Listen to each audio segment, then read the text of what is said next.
Hey everyone, so we're working on this Toyota Coaster and I just thought I'd give you a detailed overview of the timing. So as you can see, I've got all the Cambelt covers and everything off on this vehicle, and I've also taken the radiator off because if you're doing the Cambelt, you might as well do the water pump, and if you're doing the water pump, you might as well replace all the coolant at the same time. So I've noticed a lot of errors when people show you the timing marks and they don't explain it properly as to what the factory service manual calls for, so that's why I just thought I'd make this video. So on the Toyota 1HZ, which this engine is, this applies to nearly all the other engines, including the 1HD and the 1PZ. So the timing marks we're looking for, if we come up to the crankshaft over here, we've got this mark here, and you can see that notch, and you can see this notch over here. So that's in the camshaft. And if you look here, this one's TDC, so this one's top dead center, and that's the factory mark for top dead center. So that's the camshaft mark. Now we'll come down to the diesel pump sprocket. Over here, you can, if you notice, there's a little indent here, and I've just used a bit of white paint with the white marker. So that little notch there should line up with top dead center. And then finally, when we come to the crankshaft, so the crankshaft over here has got this notch here, and I've also marked this with a bit of white. So this mark over here should line up here. So this Cambelt has done roughly about 70,000 kilometers. And as you can tell, and as you can see, this mark over here doesn't really line up with the top dead center mark. It's hard to pinpoint it on camera because it looks correct, but it's just about half a tooth off on here. Hopefully now you can see it. So hopefully you can tell it's half a tooth off. So the belt stretches over time, and this is quite normal. This is why we replaced the Cambelt. This one's not too bad, but I've cleaned this whole area. If you saw it earlier, it was a little bit dusty. With the old belt material and bearing material, it wears out over time. So a lot of people don't discuss this. The TDC marks is just here so you can time up the engine and time up the injection pump. But we don't want the vehicle or the engine to be on the TDC mark at the moment. We want to rotate this. We want to rotate this here. This mark should come up to this mark over here at the top. If you can see that on the case over there. That mark over there. So we need to rotate the whole engine so that the camshaft lines up there. Then similarly with the diesel sprocket, we want to rotate it so that this little notch comes up here. So what those two marks are is, this is top dead center, this is bottom dead center. So this is an interference engine, so we have to remember that. So when we rotate this engine and we put it to that mark over there and that mark over there, that means that the pistons will be at the bottom of the stroke. So in case for some reason this camshaft rotates, it doesn't contact the valve. So just keep that in mind. A lot of people don't discuss this properly, so I just thought I'd mention that and just make it clear. When I go ahead and install the new Cambelt and the new tensioner, I'll show you how all that functions with the right timing. We'll reset the timing on the camshaft and everything will be in time. Then we'll rotate the whole engine again and make sure that this mark over here, it should line up. So these are top dead center marks. So just remember that. So stay tuned. I'll even show you how to measure up your tensioner because no one's done that. According to the factory service manual, there's a specification that we have to follow in order to reuse this tensioner. However, the rule of thumb is I always replace the tensioner with the brand new genuine parts. That's especially when you come to all this trouble to remove all this, I just recommend replacing. But if you are in a country where you can't get the parts easily, then I'll show you how to measure this up so you'll know whether you can reuse it or not. And like I said, we'll be removing this cover over here to gain access to the water pump bolts. So the one bolt is blocked at the back there, and we'll just go ahead and replace it with the brand new water pump. If anyone's curious, I like to use the CRC marker pens. This one's white in color, you get multiple colors. I use that to mark all my pulleys or mark the belts if in case you want to reuse the Cambelt for any reason. These are the parts we're going to be installing on the vehicle. We've got a Dayco timing belt kit, GMB pump. So these are all high quality parts. If you want to go for genuine Toyota, you can as well, but these are all Japanese parts. For example, if I show you the water pump. So this is the water pump over here, steel impeller. And it comes with the gasket. Then we've got a genuine tensioner from Toyota. This is the part number if anyone needs it. So these tensioners were used right up to about 96, I think, from memory. And the Dayco timing belt kit. Again, like I said, it comes with, so this Koyo, that's a Japanese bearing. That's the tensioner. That's the tensioner over here, comes with new bolts. We've got the Cambelt, got the seals, and overall good quality kit. Thought I'd show you that kit just in case you need an alternative. Now we'll move on to setting the camshaft and the diesel pump onto bottom dead center, and then we'll remove the belt. Using a 32mm socket, we'll go ahead and turn the crank pulley so we line up the marks to where I showed you. Make sure you always go clockwise. We've rotated the engine clockwise. If we come in here, notice the mark at the top, it lines up there.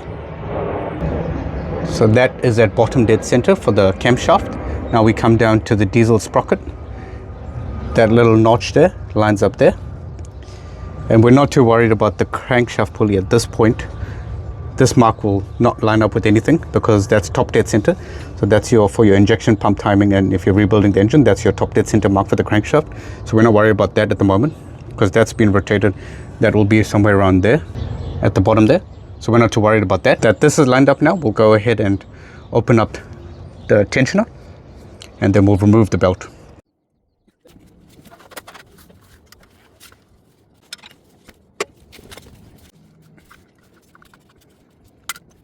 Using a screwdriver, we just locked the top cam with the cam belt in place, and then we just used the impact and opened up the bolt. It's only torqued down to just under 60 Newton meters, so it's not torqued a whole lot. So if you can do it this way, or you can do it via the factory manual, where you take off the rocker cover, which you'll see now, and you hold the camshaft in with the spanner.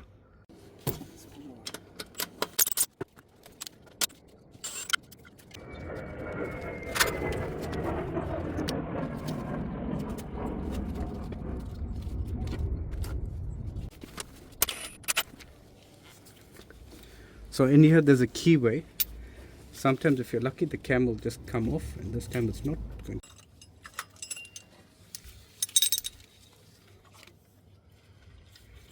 So we use the gear puller, a 3-leg puller.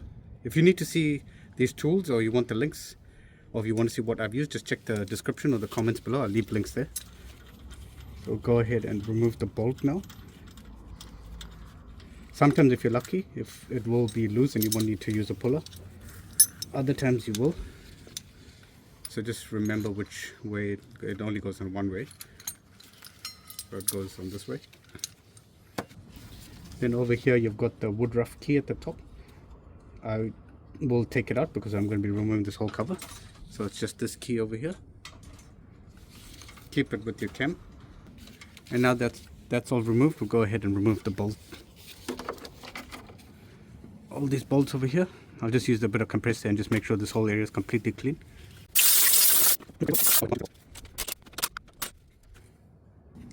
Don't forget your corner bolt over here.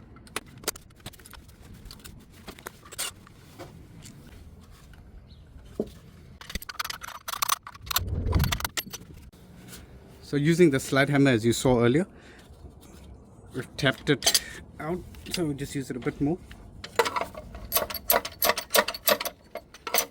You can use a hammer with a wood piece and get on the back there. There'll be quite a bit of silicone, so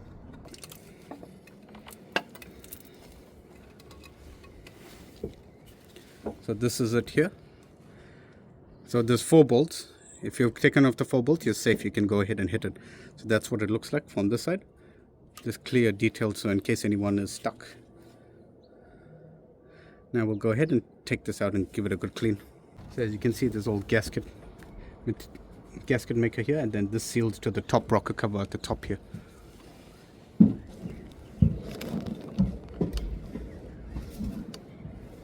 So that seals to the top rocker cover there. We'll begin removing the water pump. Take note of where the studs are. So there's 1, 2. So there's 1, 2 studs here with nuts, and then the rest are just bolts. So take note of that, and we'll remove the alternator bracket over here.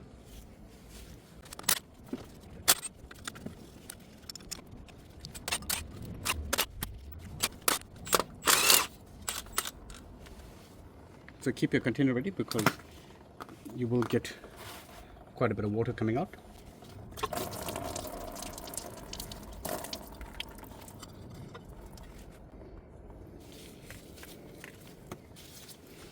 Not too bad, but it's just makes sense to get it done while it's here. So now we'll go ahead and clean everything over here, clean up all the gasket surfaces and everything, and then reinstall everything back in. So we've gone ahead and removed the old seal. I've just used the oil puller tool and I pulled it out. If you need to see how to do this in detail, I'll leave the link in the description below. I've done another one showing how to apply the silicone on oil pump and how to remove the seal. So check that out if you need to see that in detail. Now we're just tapping in the new seal. So with these seals, they've got a direction. So this always goes clockwise. So to always take note. So you're installing it the correct way. It's okay for this sort of application, but if you're doing a drive shaft or an axle seal, then you have to be really careful with it.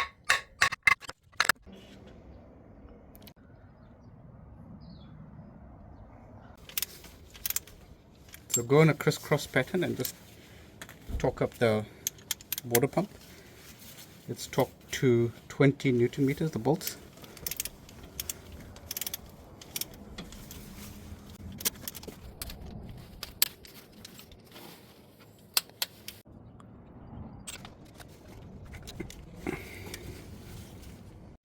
So as you can see now, we've got the new water pump on, new seal at the top there, and everything's sealed up.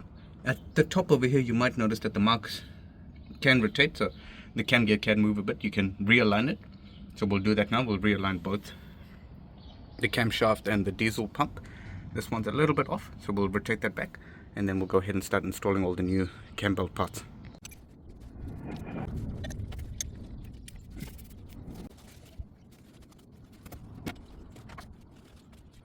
So as you can see, I got the Cambelt on. I normally like to leave these two bolts a bit loose so it slips over and it's a lot easier to put it on. And over here you can use the same 19mm socket and rotate the diesel pump back a little bit if needed, just to line up the marks. So all of them are lined up now.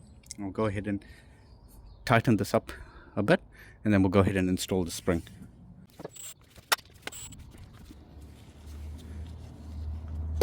This is the new spring and the old spring. We'll go ahead and measure the new spring end to end.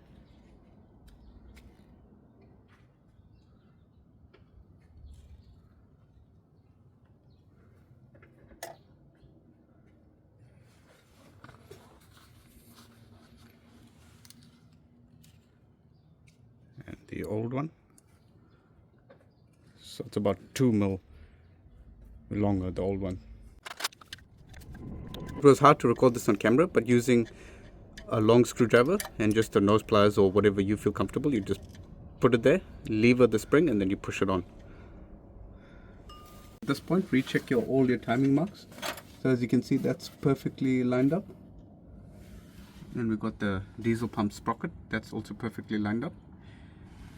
Once you're confident, you can go ahead and rotate the engine and make sure you torque both these down, which I've done before, to 26 Newton meters. So that's all torqued down.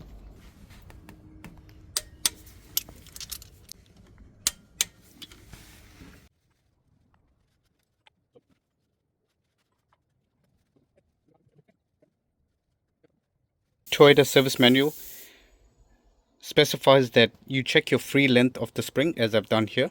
So using the vernier caliper, you just measure from end to end internally, and this should be 72.7 at the free length. So as you can see, this is 73.4, so it has stretched over time. Then the next length they want you to check is when you install the spring. So if you are reusing this old spring, when you install it, it shouldn't exceed 90 millimeters. I'll put up the specifications now so you'll see that. So in case you wanted to reuse it, that's what you have to check here.